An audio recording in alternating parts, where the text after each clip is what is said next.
Hello and welcome to a special edition. Now we are back and we are talking about the game that happened last night. We have Paul Dennett, the famous Australian podcaster from Sydney, joining us. Paul, welcome to the show. It's early morning out here. What do you make up of the situation last night that happened? What do you make up of the matches? Do you think the matches are getting really close for comfort? I actually don't think they batted that terribly. I think that Sanju Samson made a good point at the innings break that they conceded about 15 or 20 runs more than they should have. And Gujarat having the advantage of Rahul Tewatia and Rashid Khan coming at the end to just add the icing on the cake. And their quick-fire runs turn what might have been a total of 195 into 220-odd. It's just so hard chasing that. We always talk about batting second. One of the advantages is you know how to pace your innings because you know how many runs you need. It can sometimes be a double-edged sword when it's a very big chase that the feel that you've got to be very, very aggressive right from the start kicks in. You know, you look at that wicket of Jaiswal and then of Nitish Rana. Before you knew it, they were 2 out. That shots that maybe if they'd been batting first or maybe if the total had been a little bit shorter, a little bit smaller, they mightn't have felt the need to play those early shots. And then from then on, for long periods, they kept up with the run rate. It was just the wickets falling. So I think ultimately they just got outclassed by a very, very good Gujarat Titans side. Paul, the table is now split wide open. No. Do you see the newcomers in the team?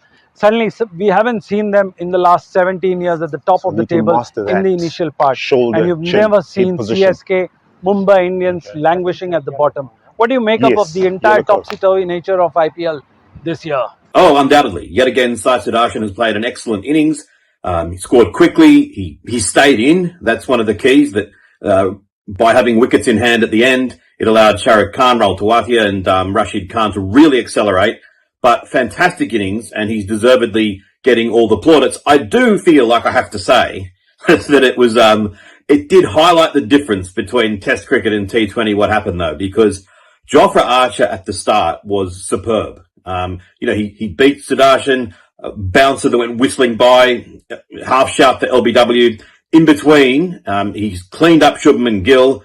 He's almost taken Josh Butler's head off. And after 2 overs of that in a test match, as a batter, you'd be thinking, right, well, this is going to continue for a while. Instead, Archer, inexplicably, in my opinion, was taken off. It's as though captains think that if you ration the bowlers, you get more. You're only going to get 4 overs from them anyway. If they're bowling that well, seize the moment. Give him another over. Deshpande was brought on instead. Deshpande was brought on instead. Good player, good bowler. But the second or third ball that Shubman Gill faced off him, he just stepped inside the line and kind of eased him over fine leg for 6. He wouldn't have been playing that shot up against Jofra Archer. So I don't want to take anything away from Sudarshan. Fantastic innings, but it was pretty impressive stuff from Jofra Archer early on. Hello and welcome to a special program of Cricket Predicta brought to you by 1xBet, Pubeki Infrastructures, New Delhi, NCR. Today we are here at the most exquisite cricket academy right at the upscale Emirates Hills. It's called the Dubai International. It's the sportive cricket academy right in the heart. And I've got one of the most eminent coaches in Dubai and UAE. Stanley Chiozza, the former bowling coach of the Zimbabwean team, a former youngster, played for Zimbabwe at his youth. Stanley, welcome to the show. It's always nice to have you on the IPL show. Well, we've been together on the IPL show, but we haven't seen each other's eye to eye. So it's good to have you here in person finally at Sportive Cricket Academy. I think we've broken the COVID jinx and now we are meeting face to face.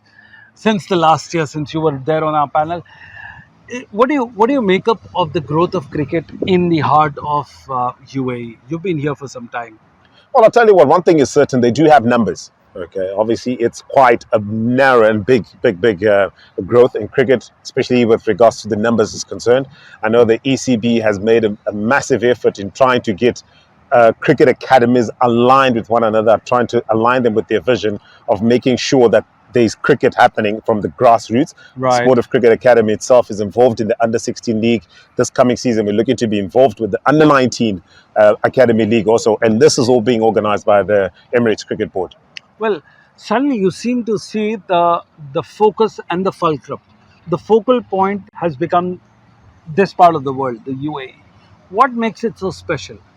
I think it's central. I think that's the key thing. You know, if you're to travel, I think it's one flight to anywhere in the world from Yes. from the UAE, and to be more specific, Dubai. So this just kind of helps with regards to travel itself, and more so with regards to facilities. I think you have some fantastic facilities here. Well, absolutely. We have facilities. We also have an exciting match coming tonight between Delhi Capitals and you've got the RCB. Remember, RCB and Delhi Capitals haven't won anything in the last 17, 18 years. And we've had this private joke going. Whenever we are watching the match, we know it's an inconclusive thing. What do you make of the sudden turnaround of both the teams?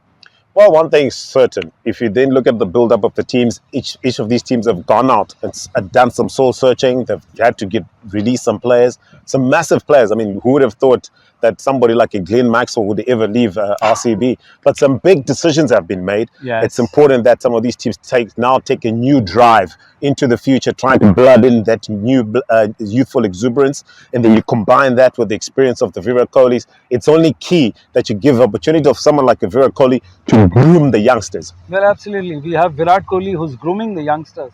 But what do you make up of the Lion King, the Chennai Super Kings, the old Warhouse, someone who's coached, mentored, looked after the team for several years? We're talking about MS Dhoni, 44 by the end of this IPL. Do you think it's time that the writing is on the wall? I think the writing has long since been written, Sunil. I think it's time for Chennai Super Kings to head in a new direction, a new era.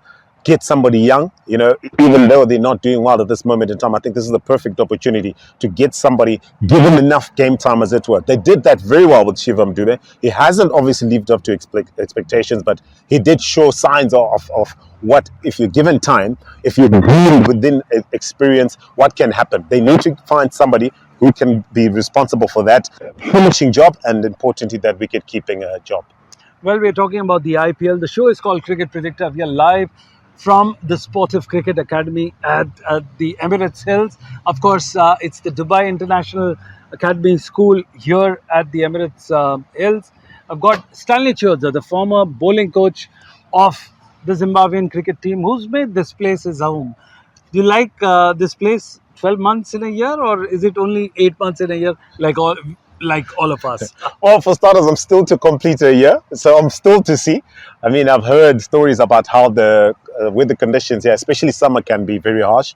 But at the end of the day, I think the one thing that you're guaranteed here is you can play sport, especially cricket, throughout the season. There's plenty of evening matches and practice that happens. I just want you to hold on your thoughts here. The evening matches, there's something which is unheard of, playing at 2 o'clock or 3 o'clock in the morning. I mean, the matches go on till 2 o'clock. What makes it so special? The love of the game, for starters. Right. I think the people who are here, we're resident here, they love cricket. An opportunity to play it under lights is a privilege, you know. And what makes it so special is the fact that the facilities here, Sportive itself have a fantastic ground at the Visions Cricket Centre, 4 senior grounds, all under lights. You can play anytime. All you need to do is just make a call and you get your ground, it's Well, ready to that's go. a sales pitch. We'll edit that portion out. Not sure. So, but coming back onto IPL and cricket, which is more important, we've seen the bowling department, which is closest to your heart. Suddenly, the off spinners are the dying breed. The wrist spinners are the dying breed. What is the reason for it? Yet they get highly sold in the IPL auctions. Talking about Yuzvendra Chahal. Well, I think the one thing you get from wrist spinners is they're genuine wicket takers. Why? They've got options. You've got your stop ball, and then you've got your variations back out the hand for wrist spinners. For finger spinners, it's a challenge. Why? You're only dependent on two major options. Basically, your off spin, which is your stop ball, and your arm ball. So on surfaces, generally like what we're experiencing in the IPL, surfaces that don't really assist spin, the ball just generally skids onto the bat. Whereas now, with the wrist spinner, the leggies, it turns, the googly turning back into the right hander, there's a bit of options there. When we were growing up, we had something called the flipper, we had the top spin, and we had, of course, the googly bowled in 3 different manner. I mean, there are tales which talk about Abdul Qadir used to bowl googly from 3 different, and we've heard it from the greatest of the greats, Lord Sunil Gavaskar and Mahindra Amarnath. Well, the one thing about spin, Sunil, the one thing that people need to realize, even as coaches, we know when we're doing our coaching, natural technique takes a big difference. It makes a big difference in the development of a spinner. A lot of spinners who are taught become too orthodox. And then when it comes to the big leagues, they're not really skillful. They're not effective, as it were. But if you look at Afghanistan, for example, Yes. a lot of the spinners there are self-taught. Okay, so biomechanics comes in, the natural talent, the natural skill of the individual comes in, and this is why you find there's so many spinners like Noor Ahmed, Rashid Khan, who has been very fantastic in the leagues around the world. This is why they're so effective. It's not about the coaching, it's about also allowing the personal skill to develop. Well, we're talking about Cricket Predictor. We're talking about some of the great talents in the spin. Incidentally, the spinners that we're talking about, whether it's the Khans of the world, the Noors of the world, they've incidentally come and struggled at this part of the world and learned their repertoire from here. Would you agree that the competitive cricket here in UAE is far more aggressive as compared to the other leagues? It's definitely aggressive, but what helps it to be aggressive Yes. is the conditions. Okay, the conditions are such that the wickets are not assisting spinners. In order for a spinner to thrive, in order for the arts to thrive, you've got to give that spin bowler an opportunity to bowl in conditions that assist the art to thrive. If you're going to be playing test cricket, you need your wrist spinners to be bowling in conditions that allow them to spin the ball. Hence, they learn how to control it. But if the conditions are such that the majority of the games are now reliant on big sixes for the Yes. entertainment side of things, the wickets are now generally flatter and the ball is skidding onto the bat. Well, for the statistically minded, the show is called Cricket Predictor. Just a quick glance on the number of boundaries hit in the entire 18 years of IPL. It's over 43,000 boundaries. That includes fours and sixes put together. That's a huge number. Does it make you sad as a bowling coach when you see those humongous figures getting out of the ropes? Well, it does, honestly speaking, because I think the game seems to be one-sided. It's a batsman's game, as it were. It's either it's the batsman's game or it's the ones who are sitting behind the ropes, the fans. The fans want to see boundaries. They want to see big boundaries, for that matter. Well, this is Stanley Chiodza, the former Zimbabwean bowling coach, in conversation with us at the Sportive Cricket Academy in UAE, Dubai. In the second section, we're going to talk about the increasing art of fast bowling, the pace bowling, the variety, and especially another breed that has emerged in the last 5 years, which is your left arm pacers. Hello and welcome to the yet another edition. We are back again. We are from the Dubai International Academy at the Emirates Hills, and this academy is called Sportive Cricket Academy. Well, I've got the coach himself from the former Zimbabwean bowling coach. I've got an upcoming left arm seamer from UAE. Welcome to the show, coach. We've seen emergence of left arm pacers as one of the most exquisite form of they're like the royalty of the game. Suddenly, when you look at the stats on the screen right now, they are the less number of boundaries they're taking more number of wickets, especially on the auction table. They're considered as royalty, as I said, the royal players. Now, what in your assessment are these 2 or 3 different deliveries that make them completely different? Well, the specialty about the left arm seamer, and we're privileged also to have you with us today, is the options that they possess. And I'll just give you the number of options that they have just to a right-hand batsman alone. For example, the one that angles away. You read? So, what is the seam position here? Right. Instead of the usual where the fingers are along the seam, Right. you just tilt it, zipper, away from the left hander, like the first single slip kind of position. Right. Okay. That's the one that angles away from the right hander, from over the wicket. And then we've got the one that swings back into the right hander. You read? Right. As you see, the seam position has changed. Instead of facing the first and second slip, pull it back in as if to find the kind of a position. And then what happens is through the air, it comes back into the right hand.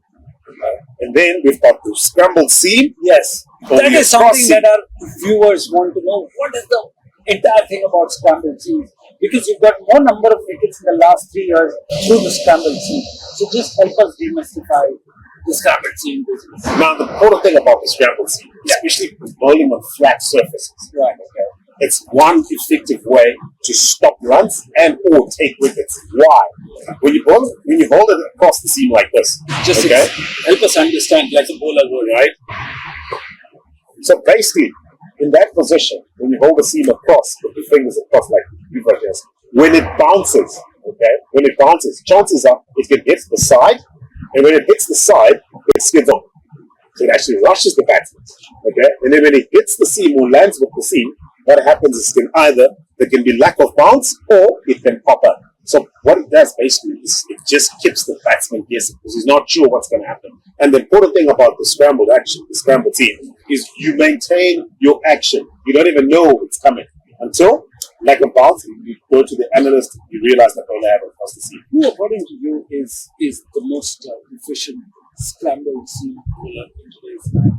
Well, if you look at the bowling, pretty much nearly with a left arm or right hand, when bowling cutters, you see on flat wickets, what happens is the seam, you can't feel it because it goes inside the ball, inside the loop. So for you to be able to feel the ball, you're better off holding it across it. So if you want to go cutters or take pace off, the slow ball bounces, you're better off holding it across it so you can feel the ball in your hand. So it's either left arm bowlers and right arm bowlers. They both feel comfortable holding the ball across it. Also, when you're dealing with the left arm pacers, there's something called the angle, which make them all the more difficult for the batter to hit, especially at the end overs. What do you think is the angle does to a batter, especially when a bowler is coming pacing in that 140 miles per hour? Like I said, we've got UV. UV has got the option to go over the wicket. And when we're now talking of creation of angles to a right-hander, we can ask UV to go from around the wicket. So instead of a right-arm seamer, where if you go from over the wicket, the ball comes dead straight to the batsman, especially in conditions that are flat, and there's no light for movement. But if the left-arm seamer comes around from the wicket, because of the nature of his delivery, okay, he's coming from wide in the crease. For him to hit top of the stump, he has to angle it into the batsman. So what it means now is for the batsman, it's not just you planting your foot, going forward. You have to think the amount of angle that's going to move into you. So, would you look at the bowling, this kind of angle at on the last end of the delivery stride, or you prepared? I mean, can the batsman read you that he's going to come in and hit the ball in like in the old days? Well, the thing about batting is lots of premeditation that happens. You can't really tell just how much, but you can have an idea of how much it's going to angle in by virtue of where the ball is landing. Some bowlers like to use the crease. Some will come closer to the stump. Some will go wider. The wider you go from the crease, the more you angle. Well, that's all. You heard it from three of the best voices of the game. You had one of the greatest umpires of the IPL, now a commentator and an expert, talking about the bowling, the perils of officiating in a match where a left-hander is there. We also had an Uber coach from Zimbabwe who's currently in Dubai at the Sportive Academy, talking about and demystifying the seam. And we also had young Yuvraj talking about the bowling stride and what goes inside the mind of a 19-year-old when he bowls to the biggest stars. This is Sunil Yashkalra signing off on Cricket Predicta from Dubai. Well, that's all. You heard it from three of the best voices of the game, talking about the bowling, the perils of officiating in a match where a left-hander is there. We also had an Uber coach from Zimbabwe who's currently in Dubai at the Sportive Academy, talking about and demystifying the seam. And we also had young Yuvraj talking about the bowling stride and what goes inside the mind of a 19-year-old when he bowls to the biggest stars. This is Sunil Yashkalra signing off on Cricket Predicta from Dubai.